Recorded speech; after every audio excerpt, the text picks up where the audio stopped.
Hey everyone, it's Holly and I'm just talking to you about my process of writing a book. And if you don't know, I am writing a young adult fantasy book in a completely different world. I'm trying to build a whole new world for this fantasy book, and right now I'm just at the very beginning stages of brainstorming and outlining. I posted a video a week ago about writing my book, and I made a goal to write every day.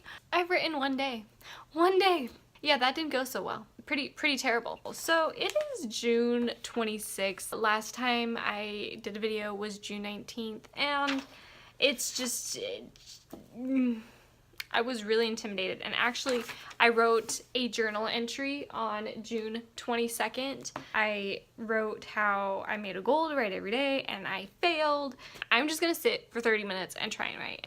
The whole world building aspect of it and trying to get through all of this that I know I need to get through is just so intimidating. I know there's just so much I have to outline and brainstorm. It's getting to be way too much to remember every aspect that I think about. Like, I think about a story background, and then the next day I'm like, no, that doesn't work out for the story's background, or for a character's background, or for a character's motive, or for a character's goal, or for when we introduce a certain character. Like, there's just so many aspects that end up changing, and I can't keep track of it all. I just get to the point where I have to jump back into where I ended, but other things might be on my mind.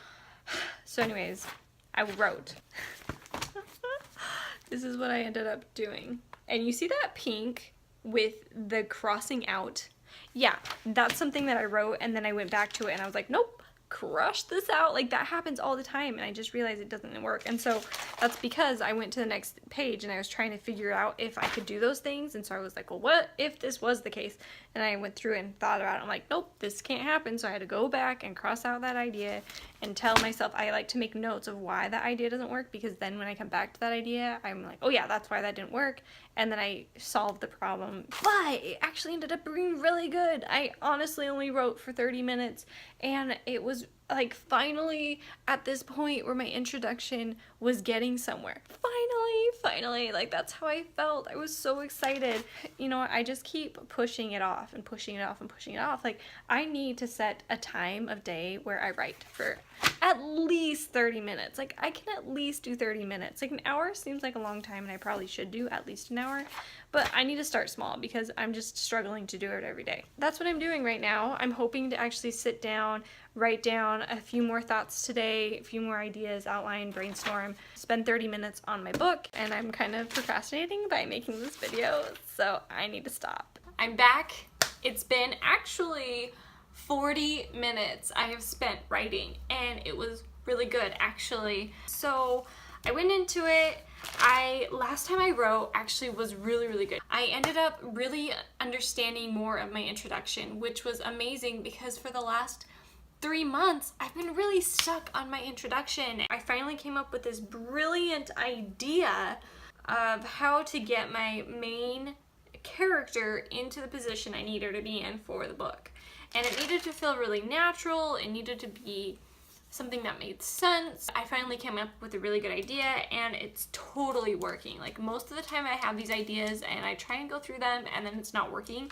But today I really dived into this idea some more. What I really liked about it is this is what I ended up having, and obviously I don't want you to read everything, but really what I decided to do was I just wrote like exploring this beginning, and I wrote down the questions that I have about it. I just wrote down as many questions as I was thinking about this introduction. I like labeled them, so I like once I had all my questions down, I was like, which is the question I really need to answer first?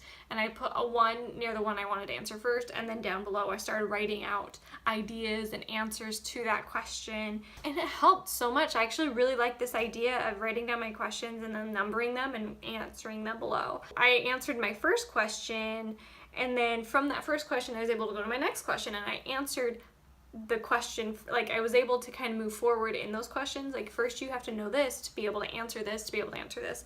And it just really worked out, and it gave me a really good outline of what I needed in that beginning piece. I was actually watching some YouTube videos about writing a book, so thank you of those that do that. One person mentioned how you should have like a timeline of events. I need that. I need a timeline, and I've had ideas about what I want as a backstory of this world, but now all of those ideas I think are ready to be put into a timeline. So that's the other thing I did, is I made a timeline, and oh, this is actually like coming together, and I'm really, really excited about this. Like I think all of this brainstorming is actually working and coming together. It's just crazy because it wasn't at all what my original plan was. But as I've brainstormed, as I've outlined, as I've done my backwards outline, as I've done histories of the characters and histories of the world, has really helped me come up with this timeline of really key events that have had to happen before my main character is even alive. And this just really sets up some nice things that I want to have happen throughout the book, and that's because of the backward outline that I did. I really think that that was so key in this timeline. Now that I kind of have an idea of this beginning, I think I can start moving forward and say, okay, that's what's going to happen in the beginning. Now let's get into the middle piece of the book, and then let's get into the end of the book, and we'll see how that goes. I'm hoping it'll be a little bit easier because I have the beginning all planned out at this point. I hope this is a good video for you to use to help yourself. Continue to join me and see how this writing adventure goes. I will continue to post every week and keep you updated on my book. Have a good rest of your day, and I'll talk to you later.